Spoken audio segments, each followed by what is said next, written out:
Yeah, after such a welcome and introduction, there's a lot of weight on my shoulders. In fact, I would like to share with you a few thoughts about how FishBase and SealifeBase are sharing knowledge, and how we look for ways to build bridges that enable people around the world to use that knowledge for enabling sustainable living and being on this planet, which is very much under siege, I would say, from overfishing, from pollution, now from climate change, big time. We've already heard the references to sea level rise and all the other effects, acidification and so on, we are grappling with. If I share with you some of my first experiences with the idea of FishBase, as a, if I may say, an early supporter, I was in fact privileged to be able to enable channeling some funding for the early stages of development from the EC budget, Ecology in Developing Countries, back more than 25 years ago, in fact. And it was all about delivering a proof of principle. We hardly remember those days because we did not have personal computers, all of us, and everything was very much in the early stages. So when the first very preliminary products became available, the word was spread, there was also the lure of trying to market it.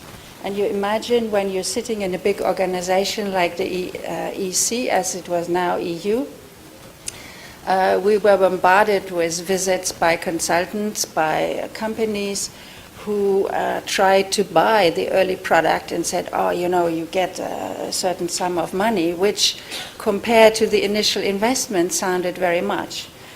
And we discussed it with the core team and then decided very conscientiously to resist that lure and of cash now, and rather focus on what our original commitment was. And that was building tools, building pathways of capacity building and ownership and active participation of people in developing countries who were very much deprived of libraries and of other ways to play more active roles. All this could not have happened without a lot of trust between the major players, I would say, and in a certain way also a leap of faith. We just had a dream, and we did what we could, each one in their own places, to realize that dream of all people in the world living dignified lives, and us from the sciences, from the institutional sides, doing our share to enable that to happen. Here are the key people in the game. Daniel Pauly and Rainer Fröse's vision and judicious approach was enabled in the creative environment of the early ICLAN, International Center for Living Aquatic Resources Management. The early funding of the EU and its later extension certainly played an important role, because it enabled to hire more people into the Filipino team. And without that team, obviously, it could not have really materialized, because ideas are cheap in a way, but the difference is how to make them happen. And without a team, I think it would not have happened. I think another important criticism, another important ingredient was really the acceptance of early criticism. And not only to listen to the criticism, we all do, but then to follow up on it. I think that is what makes the difference between being sort of defensive and dumb or becoming ever more intelligent. And the other thing, and this is why I choose the subtitle Collective Effort, FishBase is unthinkable without a huge stream of collaborators who voluntarily gave their best and collaborated with one another to make it all happen. And that, again, if I hark back to the issue of money, was essentially possible because it was not a commercial product. The students contributing their thesis, or a long-term professor perhaps making available their books, research of a lifetime, or their collections, they were not asking for money. No money was changed. It was all coming together to create that stream of knowledge and make it available to others. And then, of course, all this was also banked on the reach was banked on developments in IT. Here is the FishBase team from 2007. There are some people who have moved on and a lot of others have joined. It's a picture courtesy the FishBase team of one of their last presentations. And it shows you also the variety that comes into play. Nowadays, if I do a little sort of quick assessment where we are now, standing on the shoulders of FishBase, and I should say SealifeBase as well, I think it's fair to say there is a large overreach of objectives. I did a little assessment on the basis of the FishBase guest book in 2004, which was published later, in 2006 only, and the assessment showed that we had much more diversified users, public authorities, including customs and others we had never anticipated, universities and research centers, museums, NGOs and civil society organizations, private sector, and of course lots and lots of individuals. And overall, I would say we had in the original plan perhaps expected sort of 5 or 6 or 10% of these, and the other 90% were really bonus because of open access. Now, when we think of the new challenges that come our way, we're not really looking for them, but they come our way, as I said initially, overfishing, pollution, climate change. I would like to add something that is often forgotten, and we now increasingly come to think that social inequalities are the major drivers of wastage of resources, natural resources, and generally speaking, unsustainable production and consumption patterns.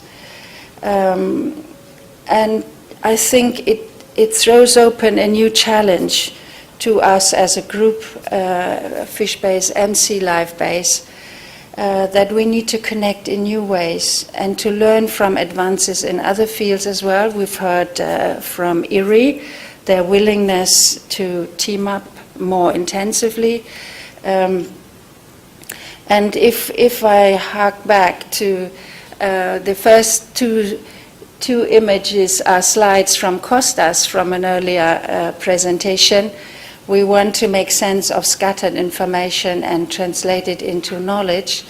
But I would go further, because we know that the gap between what we know and what we do is huge. And the challenge now is nothing short of really intensifying what we get into education and what we get into policies and the rules of the game, and even more importantly, how they are enforced, and that they are enforced, because we have plenty of very good legislation which is not properly enforced and is one of the major problems and the crisis we have. What you see in the School of Athens is, of course, the diversity of knowledge of the ancient world. It's one of my favorites of Raffaello in the Vatican museums. But we need to emphasize and benefit from research advances in other fields, how to get on translating that into strengthened rules and action and enforcement. Let me close with one example of where we might think of where the future may take us and how we create, how we are the architect of that future. Daniel has contributed the concept of shifting baseline, which back in '95, which is one of the most influential scientific concepts we have come across, and we see it popping up in many fields of research.